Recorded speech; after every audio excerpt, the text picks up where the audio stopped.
Hello one and all, welcome to my channel. ఈరోజు అయితే సాంబార్ అండి. సాంబార్ రెసిపీ అయితే చూపిస్తున్నాను. ఈజీ వేలో చాలా టేస్టీగా ఉంటుంది. రెగ్యులర్గా కూరలు పప్పు కాకుండా వారానికి ఒక్కసారైనా ఇలాంటి సాంబార్ అయితే ఇంట్లో చేసుకోవాలి. సాంబార్ వండిన రోజు మాత్రం ఇంట్లో అందరూ తృప్తిగా కడుపు నిండా అయితే తింటారండి. అలా తింటుంటే వెళ్ళిపోద్ది అనమాట రైస్. మనకు అసలు తెలియకుండానే ఎంత ఫుడ్ తింటున్నామో కూడా తెలియదు అనమాట.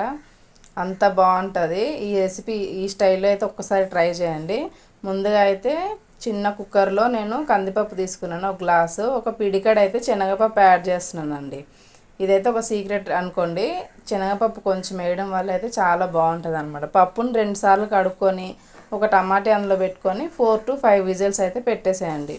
మనమైతే పప్పును మళ్ళీ ఎనపడం కానీ రుబ్బడం కానీ చేయము. కంప్లీట్గా అయితే ఇందులో ఉడికిపోవాలన్నమాట. కొద్దిగా చింతపండు, ఒక పెద్ద నిమ్మకాయ సైజ్ అంతా చింతపండుని అయితే నానబెట్టేసుకోవాలి. పప్పు కూడా ఉడికిపోయింది చూసారు కదా. ఇప్పుడైతే ఒక కొంచెం పెద్ద బాండీ అయితే తీసుకోవాలి. మరీ చిన్నదైతే సాంబార్ మరగడానికి అవకాశం ఉండదు.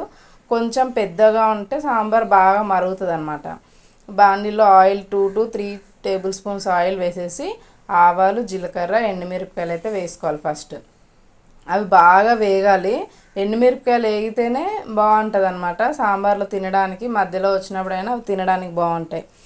వేగకపోతే మాత్రం అస్సలు బాగుండవు. అవి కొంచెం వేగాలి. ఆవాలు కంప్లీట్గా చిటపట్లు ఆడాలన్నీ. అప్పుడే మిగిలిన ఇంగ్రీడియంట్స్ అయితే యాడ్ చేసుకోవాలి.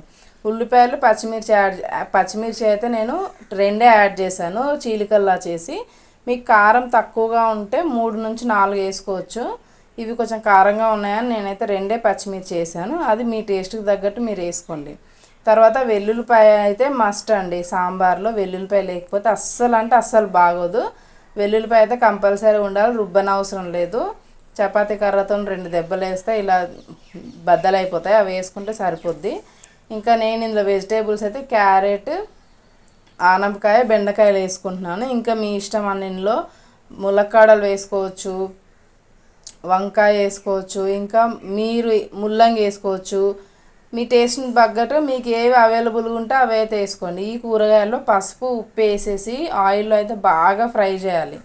కొంతమంది పప్పుతో పాటు ఈ వెజిటేబుల్స్ అన్నీ పెట్టేసి ఉడికించేసిన తర్వాత దాన్ని తాలింపేస్తారు. అది ఒక రకమైన టేస్ట్. కానీ వెజిటేబుల్స్ అన్నీ ఆయిల్లో వేగితే ఈ టేస్ట్ అయితే చాలా బాగుంటుంది. ఒక్కసారి అయితే నా మాట మీద ఈ విధంగా సాంబార్ ట్రై చేయండి. మీరు ఇంకెప్పుడు చేసినా ఇదే వేలో అయితే సాంబార్ చేస్తారు. అది నేను మీకైతే గ్యారంటీ ఇస్తున్నా. చూసారు కదా, వెజిటేబుల్స్ అయితే సగం వేగాయి. ఇంకా కొంచెం వేగాలన్నమాట. దీన్ని ఇంకా ఒక 5 minutes అలా వేపితే మీడియం ఫ్లేమ్లో బాగా వేగిపోతాయి ఆయిల్లో. ఈ స్టేజ్లో ఇంకా మనం పప్పు యాడ్ చేసేసుకోవచ్చు. పప్పు అయితే మనకు బాగా ఉడికిపోయింది కదా. అందులో ఇంకొంచెం వాటర్ అయితే యాడ్ చేసుకొని ఒక్కసారి కలిపేసుకొని ఇందులో అయితే యాడ్ చేసేసుకోవాలన్నమాట. ఇందులో యాడ్ చేసుకున్న తర్వాత ఈ స్టేజ్లో కొద్దిగా ఉప్పు, పసుపు అయితే వేసుకోవచ్చు. వేసుకొని కొద్దిగా మరగనివ్వాలి. వీటితో పాటు ఉడకనివ్వాలి. పప్పుని డైరెక్ట్గా పులుపు అయితే యాడ్ చేయొద్దు. హై ఫ్లేమ్లో పెట్టుకొని ఒక్కసారి దీన్ని ఉడికించాలన్నమాట ఇదే ఫ్లేమ్లో. చిన్నపిల్లలు 2 years 3 years పిల్లలు ఇంట్లో ఉన్నవాళ్ళు ఈ స్టేజ్లో వెజిటేబుల్స్ రాకుండా పప్పులాగా తీసుకొని పక్కన పెట్టుకోవచ్చు. పిల్లలకి రైస్తోనైతే పెట్టచ్చు. నేను మా పాప కోసం అయితే తీస్తున్నాను. కొంచెం పప్పు అయితే తీస్తున్నాను, చూస్తున్నారు కదా. ఇంకా మా పాప అయితే సాంబార్ తినదు. అందుకని తన కోసం పప్పు కొంచెం పక్కకు తీసేసి మిగిలిన దాంట్లో నేను ఇంకా పులుపు యాడ్ చేసుకుంటాను అనమాట. మళ్ళీ వేరేగా పప్పు వండడం కాకుండా నేను ఇంక ఇది ఆల్రెడీ తాలింపు పప్పులాగే టేస్ట్ ఉంటుంది అనమాట. అందుకు నేను ఇది పక్కకు తీసేసి ఇంకా పులుపు బాగా పిసికేసి వేస్తున్నాను. ఇది ఇన్ని వాటర్ వేస్తుంది ఇంత పులుపు అనుకోకండి. నేను తక్కువ పులుపులోనే ఎక్కువ వాటర్ వేసాను. ఎలాగో సాంబార్కి అయితే వాటర్ వేయాలి కదా. ఇంకా అది పులుపులోనే మిక్స్ చేసేసి వాటర్ అయితే ఎక్కువతో యాడ్ చేశాను అనమాట పులుపు. ఇంకా ఇది మరగాలి. హై ఫ్లేమ్లో పెట్టేసి ఇందులోనే మనకు కావాల్సిన ఇంగ్రీడియంట్స్ అన్నీ ఇప్పుడు యాడ్ చేసేసుకోవచ్చు అనమాట. ఇది కొంచెం మరగడం స్టార్ట్ అయిన తర్వాత చేద్దాము. ఇంకా ఫస్ట్ అయితే హింగ్ అండి. మనం పులుపు వేసే ఏ కూర వండినా దానిలో ఇంగు వేస్తే చాలా బాగుంటుంది.